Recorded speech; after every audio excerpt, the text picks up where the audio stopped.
If you've ever driven through downtown Roswell, chances are you've encountered State Route 9's confusing, reversible lanes with the red and green X's.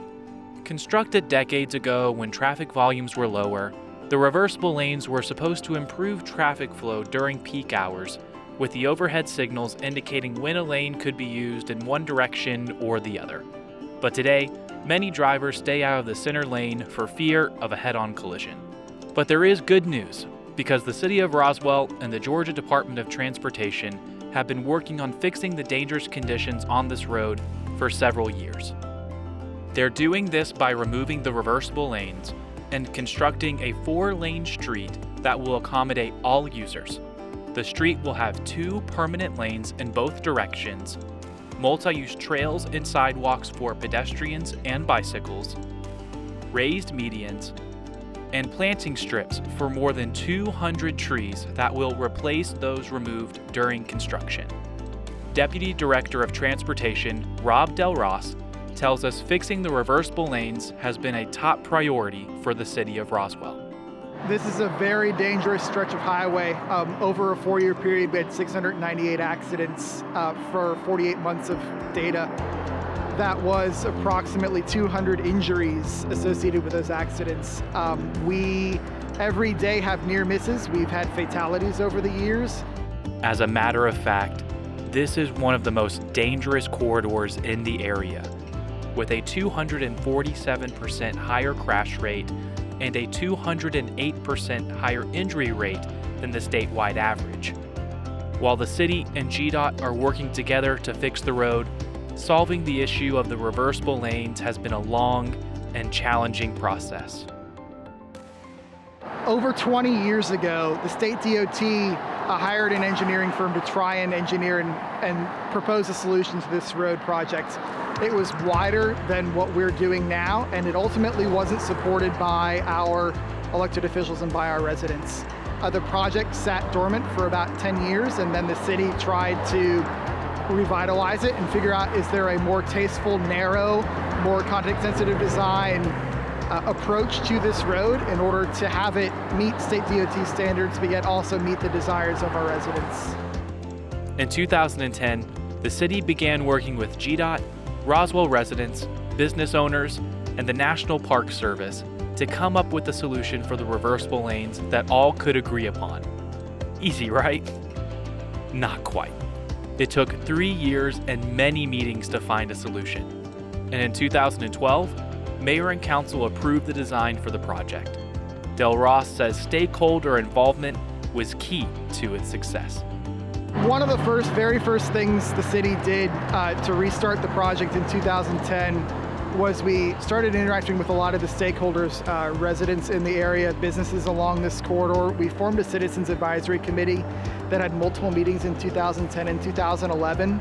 From the time period the project began and we signed a contract to our public information open house in 2012, we had approximately 20 meetings with different resident groups, different stakeholders around the community to try and create a concept and create a fix for the reversible lanes that reflected the interests and the desires from our community.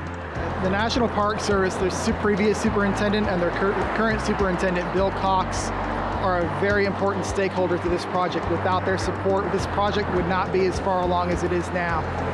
We have been in conversations with the National Park since day one. There is no way to build a 4-lane State Route 9 without impacting some portion of National Park property. That's why they've been involved. The redesign of this road was a challenge because of the narrow corridor, dramatic variations in the topography along the corridor, federal parkland on one side of the road, and an apartment complex sitting on a 30 to 40-foot cliff on the other, historic resources in the corridor, and our residents' desire for the project to have the smallest footprint possible while maintaining the tree canopy coming into the city. Something we talked about a lot back when we were doing citizen outreach and public information open houses in 2011 and 2012 was the introduction of new trees along this corridor. Our council directed us to intentionally widen the median through the national park portion of the project in order for us to install large trees in the center of the median, which is currently the plan. Ultimately, we're fitting 4 lanes of road with sidewalks, trails, and several roundabouts through 50 feet of state right-of-way. And we're almost threading the needle between balancing impacts to one side of the road and the other. It's a very challenging project. The design includes several roundabouts, which will allow safe access to the commercial properties on the road and provide pedestrian crossings for people to safely cross the street. Roundabouts also result in a narrower footprint for the road. Each lane will be 11 feet wide, which is the narrowest permitted for this state road due to the varying topography of the area. If you look at national data, multi-lane roundabouts drop accidents by about 50%, and they drop the injuries associated with those accidents even more by about 2/3. Specific to this project, what the roundabouts do is enable us to further narrow the footprint of the road between the roundabouts. While keeping a narrow footprint for the project has been a challenge, the most difficult part of the project was the State Route 9 Riverside Road Azalea Road intersection. But the solution will dramatically improve traffic movement. We talked a lot about how to solve the operational challenges of that intersection while minimizing impacts to all 4 of those quadrants. Something that was discussed by our residents was the idea of preserving our riverfront and the idea of driving on Azalea and Riverside and not having a traffic signal that you have to cross through State Route 9. The existing traffic signal on State Route 9 is a congestion issue. Residents on Riverside have to sit through multiple cycles of the signal in order to just turn left or right on State Route 9. That intersection is dramatically improved by this project. We're actually running State Route 9 over Azalea Riverside so that if you're driving along our riverfront, you never have a traffic signal to go through.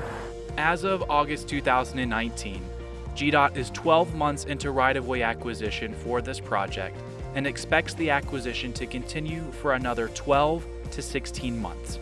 Once GDOT finishes right-of-way acquisition and establishes construction funding, construction of the project will begin. The project is expected to take 24 months to build. For more in-depth information about this project, visit www.roswellgov.com/gateway.